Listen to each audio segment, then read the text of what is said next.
Paano nga ba i-unregister at i-register ang inyong phone sa GCash? Tara, alamin natin.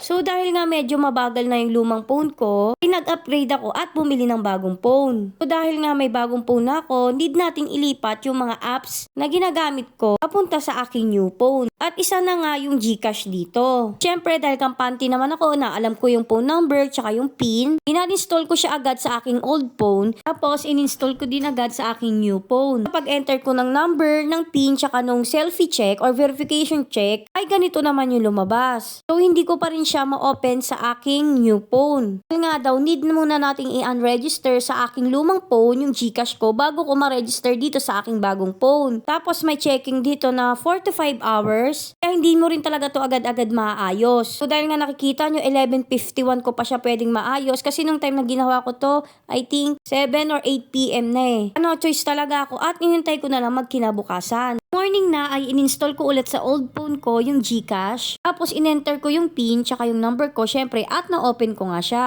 So ngayon, ang need kong dapat gawin dito sa aking old phone ay i-unregister ko siya dito sa GCash. So need nyo i-click itong profile dito sa baba. Tapos hanapin nyo yung settings. Tapos i-click nyo yung account secure. So ayan, after nyo maklik yan is ganito yung lalabas. Itong may registered phone number. So nakalagay dyan kung anong brand, kung saan nakaregister yung GCash ninyo. So tandaan ninyo na isang device lang pwede ninyong gamitin si GCash. Kung gumawa kayo ng GCash ninyo sa isang cellphone, dapat dun nyo lang siya i-open. So hindi nyo siya pwedeng i-open sa ibang phone kasi nga for security purpose yon, kaya ganun yung ginawang batas or rules ni GCash. Kaya kung magpapalit talaga kayo ng bagong phone, dapat i-unregister nyo muna siya sa inyong old phone para magamit nyo siya sa inyong new phone. Ito na nga, balik tayo dito. Para ma-unregister natin itong old phone natin, need natin click tong arrow. Tapos ayan, makikita nyo dito yung unregister phone. So kapag click nyo yan is mawawala na yan at pwede nyo nang gamitin yung bagong phone ninyo. So ito na nga, i-click ko na siya. So ayan, yes, unregister.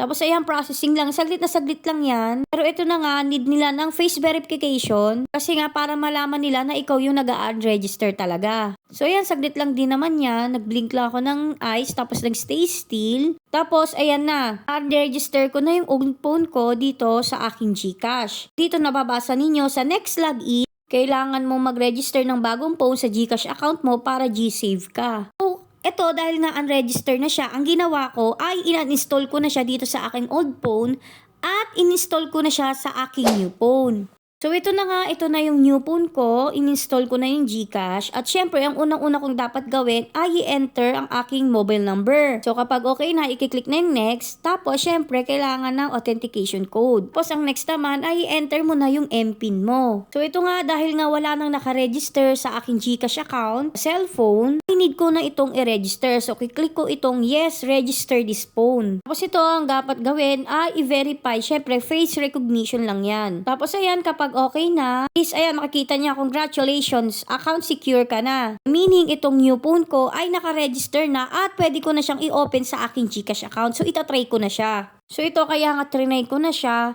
At ito na, na-open ko na yung GCash account ko at pwede ko na siyang gamitin dito sa aking new phone. So, yun nga na, sana may natutunan kayo sa video na ito. Thank you for watching. Yun lang!